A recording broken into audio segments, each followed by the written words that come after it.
Very good afternoon to you, Brian. So the former Prime Minister of Ethiopia passing away last week. Could you talk us through his legacy? Well, some would say that he's basically viewed in mixed light. Some say he brought prosperity to the country in terms of on the economic side, a friend of the US, but then at what price? At the price of perceived authoritarian rule in his country. So one can say really that he's got a very mixed, it's a mixed picture in terms of his image.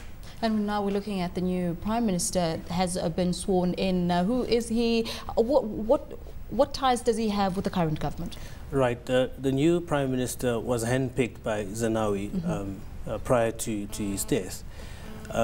He is understood to be a person with no linkages to the military or the intelligence in the country.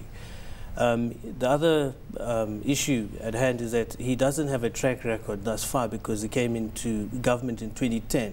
So not a lot is known about him, but except for the fact that he was an ally of Zenawi. So he still needs to establish his track record. So what kind of issues has the new Prime Minister inherited? What is he facing up with right now? Well, one can just put it and say there's three big issues in the country. First issue is there's a lot of ethnic tensions that have been going on. And that is further complicated by the fact that you've got religious issues that are playing themselves out. And then an overlay to that is the fact that inflation is high in the country. So tensions linked to living standards and that becoming, unbearable for the layman, that is going to start playing itself out. The new Prime Minister also has to manage this country which was centrally controlled, and he doesn't have, ties with the army. So it will be quite interesting how he is going to manage the process up till 2015 elections going forward. Looking at the country, it relies on a lot of US aid, like you were saying earlier, that Zenawi had somewhat of described as really an important ally to the West. Looking at the outlook for donors going forward, is that still going to remain? Well, I think one has to look at it, say, in the short versus medium to long term. The US has pledged support for the new Prime Minister.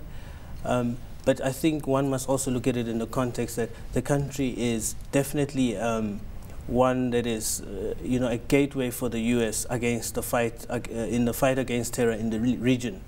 Also looking at the fact that it's very close to Yemen as well as Somalia. So, from military assistance and U.S. assistance in the short term, that is quite guaranteed or certain or even assured. But I think going forward, how the new Prime Minister then establishes his track record, that will now also, determine the relationship between the U.S. and the country. It's all about politics at this stage. Looking at the political front, looking at the short term and medium term, how do you see the situation playing out? A new Prime Minister, new policies perhaps?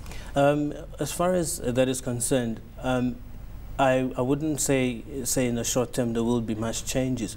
What should be interesting, though, is that the EPRDF is having a policy conference around September this year. So it will be interesting what happens there.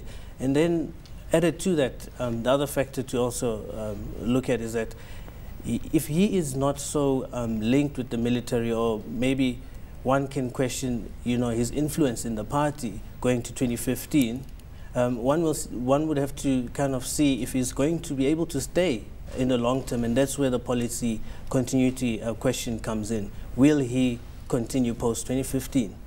Looking at the outlook of the economy, we know that the construction of roads is taking place, and Zenawi was at the back of all of that, really supporting the construction industry. Looking at the overall growth outlook for the economy, where do you see the economy going from here?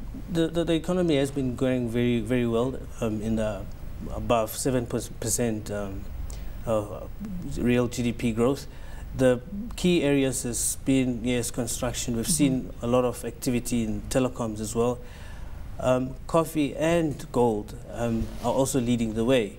So one can say that, the country's outlook on the growth front remains quite robust.